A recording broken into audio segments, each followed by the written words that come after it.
नमस्कार दोस्तों। Cancer cancer नाम तो लगभग सभी जानते हैं, लेकिन कैंसर से संबंधित या मिलते जुलते और कई नाम हैं जिनको लोग उसमें क्या कंफ्यूज होते हैं कि ये कैंसर है या इसको कुछ और बोलते हैं। उन नामों के बारे में मैं चर्चा करूंगा। जैसे हम बोलते हैं कैंसर है, कार्सिनोमा है, मेलिग्नेंसी है, नियोप्लाज्म है, ट्यूमर है। तो इस तरह से क्या कि ऑन्कोलॉजी है, ये बोलते जाते हैं, लेकिन इनका मतलब क्या है ये इस वीडियो में बताना चाहूँगा। अच्छा, ये मतलब बताना इसलिए ज़रूरी है कि इससे अगला वीडियो बहुत ही अच्छी जानकारी का होगा और जिसमें आप लोगों को पूरा कैंसर से संबंधित विस्तृत जानकारी मिलेगी। तो टर्मिनोलॉजी पता होगी तो उसमें दिक्कत नहीं आई। तो हम वन बाय वन बात करते हैं। जैसे मैंने बोला ट्यूमर का मतलब है कि uncontrolled growth of cells. Body की कोई भी सेल्स, किसी भी पार्ट की, अगर उसका कंट्रोल हट जाए, क्योंकि जब भी बॉडी के अंदर ग्रोथ होती है तो उसमें कुछ इनिबिशन रह सकते हैं कि इससे ज़्यादा नहीं बढ़नी है ये सेल्स। लेकिन उन सेल्स का अगर प्रोडक्शन बढ़ता है और उस पर कोई कंट्रोल नहीं रहता, अनकंट्रोल्ड हो जाती है, तो वो सारे सेल्स एक मास के रूप में प्रेजेंट होती है और उसको हम जब गांठ बन जाती है हम कहते हैं ट्यूमर है। चाहे वो बाहर दिखता ट्यूमर हो या अंदर कहीं पेट में दिख रहा हो या छाती में इमेजिंग में दिख रहा हो, वो सारा ट्यूमर हो गया। दूसरा आता है नियोप्लाज्म। नियोप्लाज्म का मतलब भी यही है, ट्यूमर से संबंधित ये है कि हाँ भाई ये भी कोई गांठ होती है तो उसको हम कहते हैं कि नियोप्लाज्म है। अच्छा, अभी जो हमने ट्यूमर या नियोप्लाज्म बोला, ये दोनों चीज़ों का मतलब ये नहीं है कि ये मेलिग्नेंसी है, कैंसर है, इसका मतलब ये नहीं है। बेनाइन भी ट्यूमर होते हैं, नियोप्लाज्म भी बेनाइन और मेलिग्नेंट दोनों होते हैं। इसलिए ट्यूमर और नियोप्लाज्म का मतलब है और ग्रोथ ऑफ द सेल्स और कोई गांठ दिखना। ट्यूमर बता दिया, नियोप्लाज्म बता दिया। अब हम बात करते हैं कि मेलिग्नेंसी की।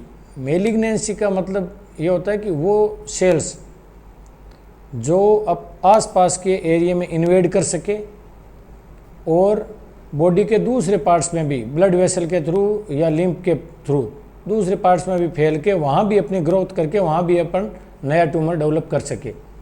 ये मेलिग्नेंट सेल की खास बात होती है। तो मेलिग्नेंसी का मतलब हो गया कि इनफिल्ट्रेट कर सके और दूसरी जगह जा सके। इस तरह के जो भी ट्यूमर है वो मेलिग्नेंट ट्यूमर है। जैसे आम जनता है, जिसमें आम लोग हैं, उसमें कुछ लोग ये होते हैं कि डेंजरस होते हैं या ख़तरनाक होते हैं, कुछ आतंकवादी का रूप ले लेते हैं। तो इसी तरह सेल्स भी जब वो अनकंट्रोल्ड हो जाए और वो दूसरों के लिए डेंजरस बन जाए तो उनको मेलिग्नेंट सेल कहना लग जाते हैं। कैंसर शब्द किससे आया है? कैंसर शब्द है, कैंसर इंग्लिश में केकड़े को कहते हैं। केकड़े का जो डिजाइन है, जैसे बॉडी है, उसके बाद उसके आगे उसके पैर है, उसके आगे उसके फिर और छोटे पतले पार्ट हो जाते हैं। इसी तरह से ये कैंसर के जो ट्यूमर होता है उसके भी हम उनको जड़ें कहते हैं।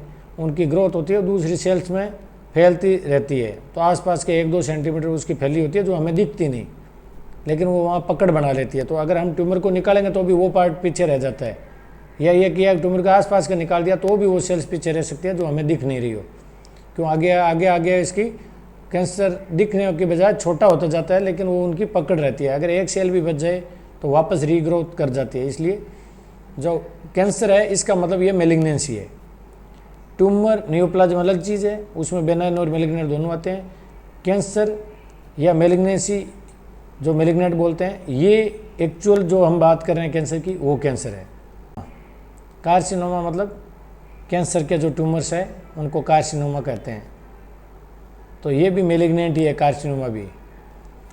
फिर आता है, हम ऑन्कोलॉजी वर्ड यूज लेते हैं कि भाई ये ऑन्कोलॉजी में इलाज चलेगा, ये होगा।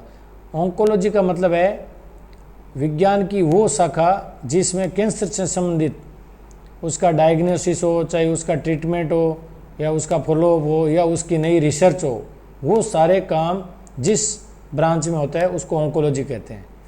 और ऑन्कोलॉजी के फिर वैसे तो बहुत सारे आगे डिवीज़न होते रहेंगे, लेकिन अभी जो मेन डिवीज़न है वो एक तो मेडिकल ऑन्कोलॉजी है, फिर एक रेडिएशन ऑन्कोलॉजी है, फिर एक सर्जिकल ऑन्कोलॉजी है।